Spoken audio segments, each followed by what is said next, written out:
6 महीने से ही बीजेपी की ओर से संकेत मिल रहे थे कि विधानसभा चुनाव वो पीएम मोदी के चेहरे पर लड़ेगी।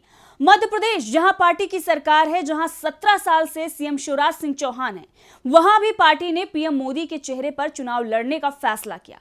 तो छत्तीसगढ़ में पूर्व सीएम रमन सिंह और राजस्थान की पूर्व सीएम वसुंधरा राजे सिंधिया को भी किनारे लगा दिया गया।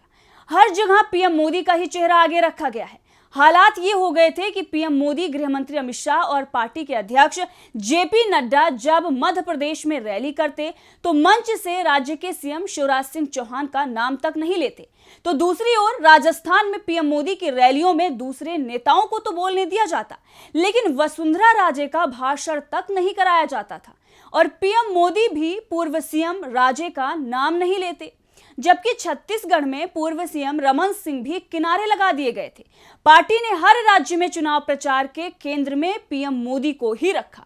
यहां तक तेलंगाना और मिजोरम में भी पीएम मोदी के नाम पर ही शुरुआत में बीजेपी वोट मांग रही थी। मिजोरम में तो वोटिंग का काम पूरा हो चुका है, लेकिन अब अचानक ही पार्टी अपनी रणनीति में बदलाव करती नजर आ रही है। वो अपने रणनीति से पलटती नजर आ रही है। राज्य के नेताओं को आगे बढ़ाया जा रहा है। जिन नेताओं के नाम पहले बीजेपी हाईकमान नहीं ले रहा था, अब उनके नाम पीएम मोदी भी मंच से ले रहे हैं, जो ये बता रहा है कि बीजेपी हाईकमान को डर लग रहा है। ये डर चुनाव परिणाम को लेकर है। इसीलिए अब पीएम मोदी के चेहरे को बचाने की कोशिश तेज हो गई है। आज हम बीजेपी के इसी डर की बात करेंगे। तो आखिर क्यों पीएम मोदी के चेहरे को बचाने में जुट गई है बीजेपी? नमस्कार, मैं हूं आंचल और आप देख रहे हैं डीबी लाइव। तो शुरू करते हैं। बीजेपी की बदलती रणनीति दे रही है क्या संकेत, इसके बारे में। मिजोरम में बीजेपी के सहयोगी दल ने ही पीएम मोदी को दिखा दी है लाल झंडी। सहयोगी दल ने दी थी धमकी, पीएम मोदी के साथ नहीं करेंगे चुनावी मंच साझा। मिजोरम में बीजेपी ने पीएम मोदी को बनाया चेहरा, लेकिन डर के चलते नहीं कराई एक भी रैली। विधानसभा चुनाव में बीजेपी ने पीएम मोदी के चेहरे को आगे रखा, लेकिन बीजेपी की यह रणनीति उस पर ही भारी पड़ती दिखाई दे रही है, क्योंकि जो रिपोर्ट सामने आ रही है उसमें हालात जो बीजेपी के हैं वो पता चल रहे हैं।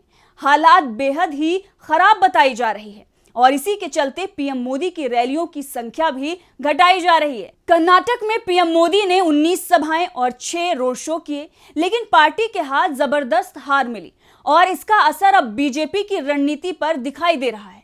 चुनाव से पहले बीजेपी 5 राज्यों में सरकार बनाने का दावा कर रही थी, लेकिन पीएम की लोकप्रियता का अंदाजा अब बीजेपी को भी हो चुका है। इसीलिए मिजोरम में पीएम मोदी चुनाव प्रचार के लिए नहीं गए, क्योंकि मिजोरम के सीएम और एमएनएफ के प्रमुख जोरमथांगा ने ऐलान कर दिया है कि अगर पीएम मोदी मिजोरम में चुनावी सभा करेंगे तो वो उनके साथ मंच शेयर नहीं करेंगे, क्योंकि पीएम मोदी की सभा से उनकी पार्टी के वोट कट रहे हैं। मिजोरम के लोगों में पीएम मोदी को लेकर गुस्सा है और इसी गुस्से से बचने के लिए बीजेपी ने मिजोरम में पीएम मोदी की सभी रैलियां रद्द कर दी हैं। मिजोरम में 7 नवंबर को वोटिंग हो गई और पीएम मोदी की एक भी रैली नहीं हुई। शायद पिछले 9 सालों में यह पहला चुनाव है जहां पीएम मोदी की एक भी रैली नहीं कराई गई है, जो बता रहा है कि पीएम मोदी को लेकर देश की जनता में गुस्सा किस कदर से बढ़ता जा रहा है। मध्य प्रदेश में शिवराज सिंह चौहान को पहले किनारे किया और अब उनके नाम पर पीएम मांग रहे हैं वोट। पहले केंद्र की योजनाओं को गिनाने में जुटे थे नड्डा और शाह, अब रणनीति बदली। हार होने पर राज्य के नेतृत्व को जिम्मेदार ठहराने की रणनीति पर बढ़ रहा है बीजेपी हाईकमान। मध्य प्रदेश में चुनाव से पहले आए सर्वे भी बीजेपी का बढ़ा रहे हैं डर। मध्य प्रदेश में चुनाव का ऐलान होने से पहले पीएम मोदी के लगातार दौरे हो रहे थे। बीजेपी हाईकमान से साफ संकेत दिया जा रहा था कि ना तो शिवराज सिंह चौहान सीएम उम्मीदवार होंगे और ना ही सत्ता मिलने पर उन्हें सीएम बनाया जाएगा। सीएम पद के 10 उम्मीदवार चुनाव मैदान में उतार दिए गए, लेकिन चुनावों के बीच बीजेपी नेताओं की सभाओं में भीड़ गायब होने लगी, कुर्सियां खाली नजर आने लगी। हालात ये हो गए कि सभा में लोगों के न आने के चलते पार्टी अध्यक्ष जेपी नड्डा की नाराजगी की खबरें आने लगी और इसके बाद पीएम मोदी और गृह मंत्री अमित शाह के सुर एमपी में बदल गए। मंच से शिवराज सिंह चौहान का पीएम नाम तक नहीं ले रहे थे। पीएम की सभा होती थी तो इसी बात की चर्चा शुरू हो जाती थी कि क्या पीएम मोदी अपने भाषण में एक बार शिवराज का नाम लेंगे।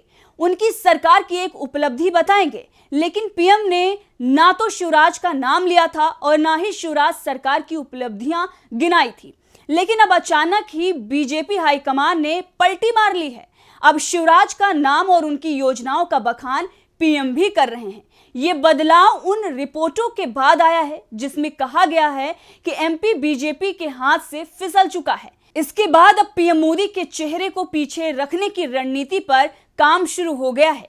छत्तीसगढ़ और राजस्थान में पीएम मोदी की सभाओं को लेकर नए सिरे से बन रही है रणनीति। पहले चरण के वोटिंग के बाद छत्तीसगढ़ को लेकर भूपेश बघेल के दावे से परेशान है बीजेपी। राजस्थान पर पार्टी के अंदर हुई बगावत के चलते बीजेपी पहले से ही दिख रही है बैकफुट पर। मध्य प्रदेश में 17 नवंबर को वोटिंग है और इसी दिन छत्तीसगढ़ में दूसरे चरण के लिए 70 सीटों पर वोटिंग होगी। पहले चरण में 20 सीटों की वोटिंग के बाद राज्य के सीएम भूपेश बघेल ने दावा किया है कि कांग्रेस पार्टी को 18-19 सीटें मिलना तय हो गई हैं। 1-2 सीट बीजेपी को मिल सकती है, वैसे मिलेगी भी ये तय नहीं है। बघेल के भरोसे का अंदाजा कांग्रेस के अंदर बढ़ते उत्साह से भी दिखाई दे रहा है। एक ओर राहुल खड़गे और प्रियंका गांधी की राज्य में ताबड़तोड़ रैलियां हो रही हैं। दूसरी ओर प्रधानमंत्री नरेंद्र मोदी पहले चरण के प्रचार में एक दिन ही पहुंचे तो दूसरे चरण में पीएम मोदी की बेहद सीमित संख्या में रैलियां हो रही हैं। पीएम मोदी से ज्यादा सक्रिय राज्य में ईडी दिखाई दे रही है। ईडी के तेज होते छापे को लेकर राज्य के सीएम भूपेश बघेल तंज कसते हुए दावा कर रहे हैं कि बीजेपी को अपनी हार का एहसास हो गया है, इसीलिए ईडी की सक्रियता ज्यादा दिखाई दे रही है। दूसरी ओर राजस्थान में तो पीएम मोदी ने सिर्फ एक ही दिन प्रचार किया है। दरअसल राजस्थान बीजेपी में जबरदस्त गुटबाजी दिखाई दे रही है। फिलहाल तो यहां बीजेपी उम्मीदवार कांग्रेस की जगह अपनों से ही भिड़ते दिख रहे हैं। बीजेपी के 30 दिग्गज तो पार्टी उम्मीदवार के खिलाफ निर्दलीय चुनाव मैदान में उतर गए हैं और जहां पार्टी नेता बागी नहीं हुए वहां गुटबाजी के चलते उम्मीदवार कमजोर दिख रहा है और इसी के चलते पीएम मोदी राजस्थान से दूरी बनाए हुए दिख रहे हैं। वैसे यहां वसुंधरा फैक्टर भी बीजेपी पर भारी पड़ता दिख रहा है। पार्टी ने राजे को सीएम उम्मीदवार नहीं बनाया और उनके समर्थकों के भी जमकर टिकट काटे गए।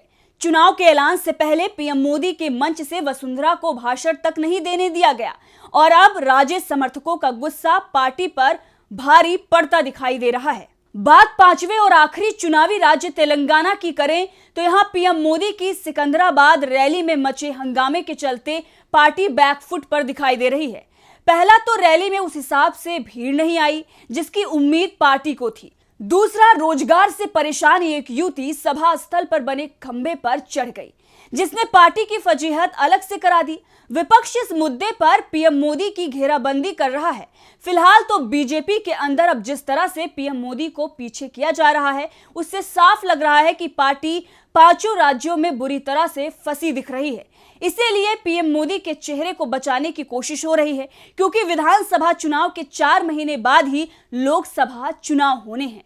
अब आप देख रहे हैं कि किस तरीके से पीएम मोदी को ही पार्टी पीछे ले जा रही है। तो देखते रहिए डीबी लाइव तमाम खबरों के लिए।